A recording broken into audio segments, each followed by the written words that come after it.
I can go and turn on something like last night I watched Heat, which I think this would be a perfect segue because I know you watched it recently.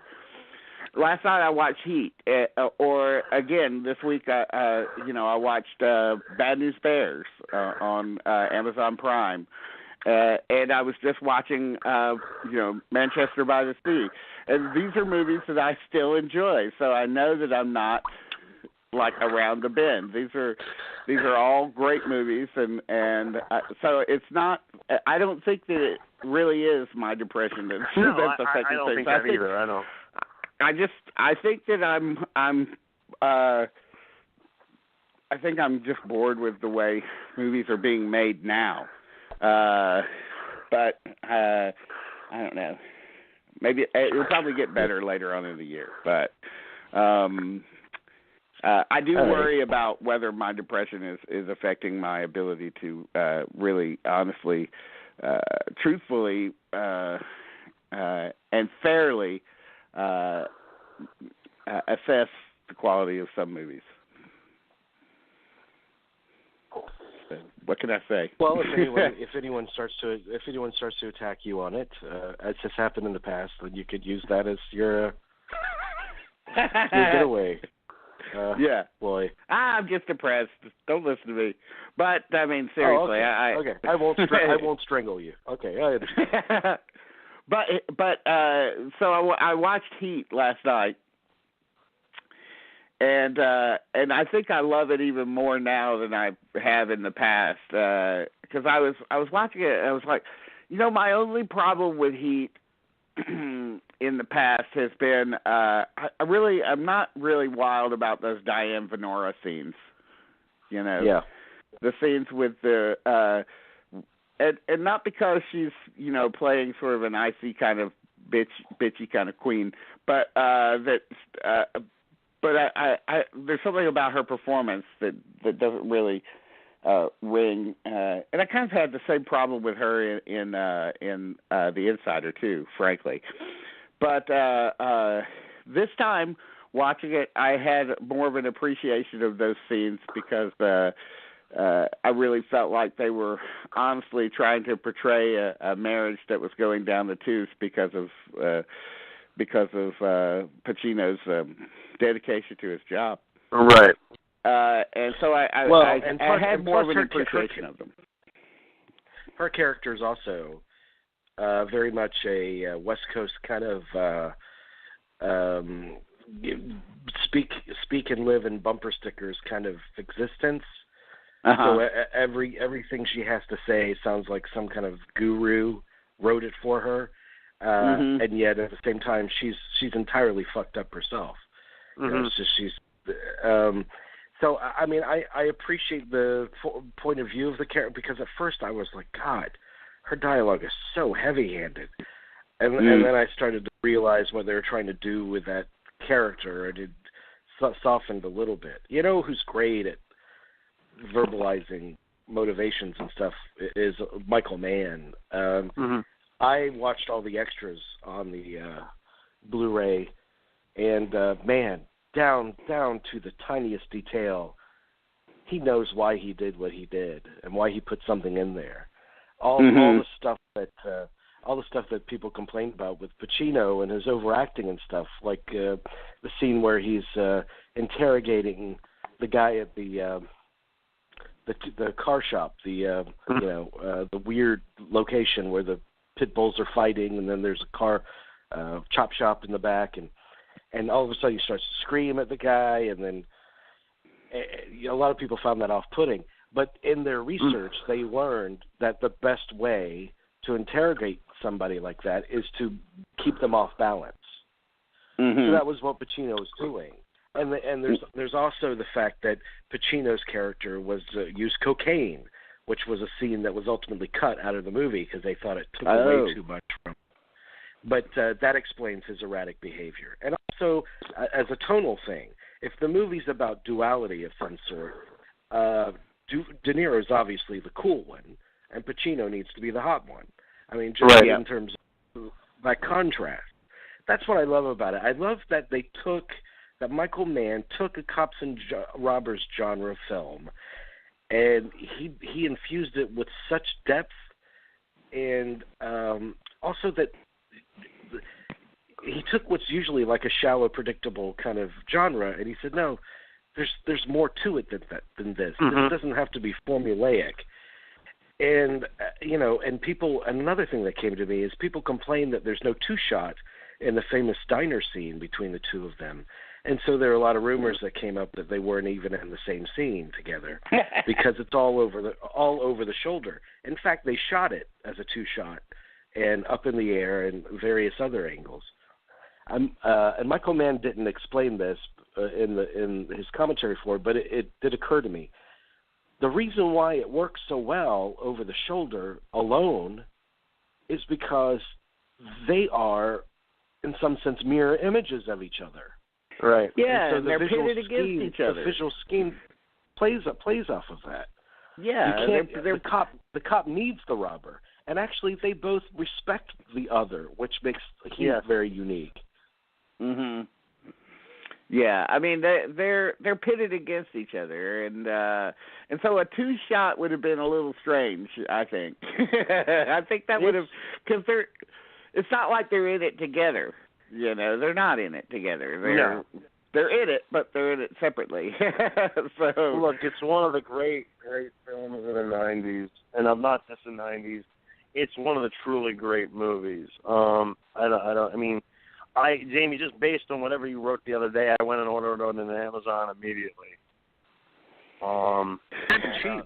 It's like $8 or something on Amazon. It was $7.98. Yeah. On sale. I mean, everyone should buy that at that price. Yeah. But and also the look of the photography is just amazing. Los Angeles. I mean, if you want to see a great narrative Los Angeles movie, I mean, this is the one. Damn good. Yeah, they talk about it a lot.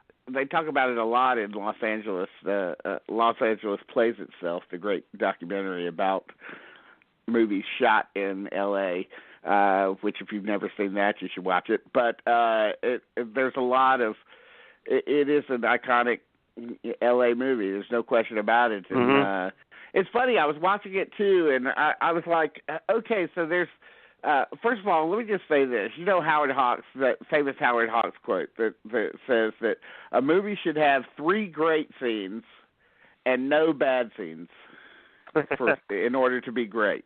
That's how you make a terrific movie. 3 great scenes, at least 3, and no bad scenes. And this movie follows that to the T, only it has more than 3 great scenes. It really has about 7 or 8 maybe. So it really overdoes it joyfully overdoes it on that score. But I was watching it and I was like, okay, so is that drive-in? Is that drive-in that's in it? They had that shootout in the drive-in. Is that the same drive-in that was in Targets? Because it sure looks like it. In fact, I'm pretty sure that Michael Mann kind of looked at Targets before making that movie. Maybe for locations or whatever, but there's not only that, but also there's a scene where they go on top of one of the oil tankers, just like in Peter Bogdanovich's movie. So it's got two Target's locations in it, at least. Well, I know that the direction that he gave his location managers was, I want all these places that have never been seen on film before. Okay. Well, he got 2 that have been on film before, so maybe they haven't. Yeah, I mean, maybe. Target. I mean, in the extras, they go to the place where the tanks are, and they said they had trouble finding that location. I mean, it was a challenging location to find, and it's not really there anymore. But so I don't know. But you can certainly look that up. I'm sure the locations are listed for both. Yeah. But the thing that I'm left with from Heat, I've watched it every year since '95, so it's one of those yearly viewing things for me. is as big of a Pacino fan as I am. I'm left with De Niro. I mean, De Niro makes the most profound imprint for me, and the fact that his character is so tragic, and the way the movie leaves you when he dies holding Pacino's hand, the only person that really understands him. Yeah. I mean, oh my God! How often can you expect something that profound and profoundly sad from a cops and robbers movie? Mm-hmm. That remembers to be a cops and robbers movie that also just remembers to be exciting and action packed, but also with all of this really affecting human drama in it. I mean, it just doesn't happen very often. And I mean, you're right. His character is so tragic because he, you look around at his place that he's living in and everything. And by the way, I mean, as much as I love the movie, the places that these people are living in are radically, unlikely. But like Amy Brenneman's apartment, she's like working at a bookstore. She can't afford that kind of thing. But at any rate, you look at De Niro's place, and it's completely empty because, he's made it his goal in life to have a place, his business requires him to be willing to get up and leave at any moment.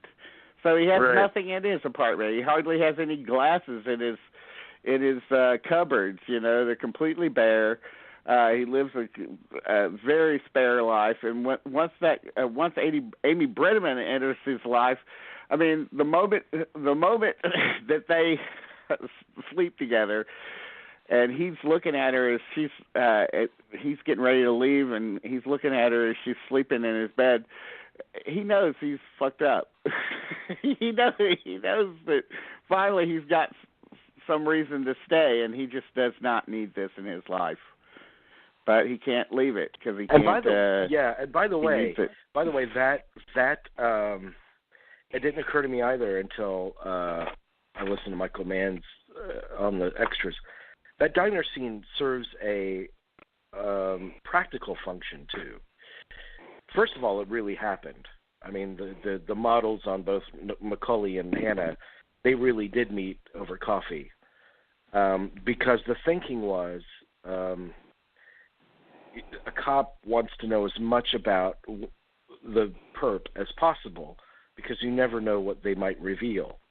And what De Niro does reveal is that, yeah, I have a woman, and I'll just walk out on her in 30 seconds flat if I have to. So that means when Pacino sees Amy Brenneman at the end of it, that triggers that. He knows. He knows who she is immediately. Mm-hmm. Yeah. Just seeing her my waiting God! in the car. I mean, what a great movie! What a great movie! It's guys. a masterpiece. It is. It's not quite my favorite Michael Mann. I wish he could direct a movie that good. It's not quite my favorite Michael Mann. I still like The Insider a little bit more, but it's sure right up there. But can you imagine? This guy did. Well, first of all, I mean, he made Manhunter, and he made some Last of the Mohicans, and he already established himself as a wonderful director. But Heat and The Insider, I mean, my God, it's like he couldn't do anything but go downhill after that, which he has done, I think. But he did do Collateral though too, which is very good too. I mean, I do like Collateral. But Collateral is Heat in a minor key. Yeah, definitely in a minor key, but it's still good. But I think that's the last good movie I think that he made was Collateral, though. I mean, the last truly. I have a major problem with Collateral, and just that I don't understand why Tom Cruise is taking a cab to all these places. I just don't understand that. Well, I think they give Jamie Foxx a job. I mean, because if he took his own car, there's a possibility of tracing it.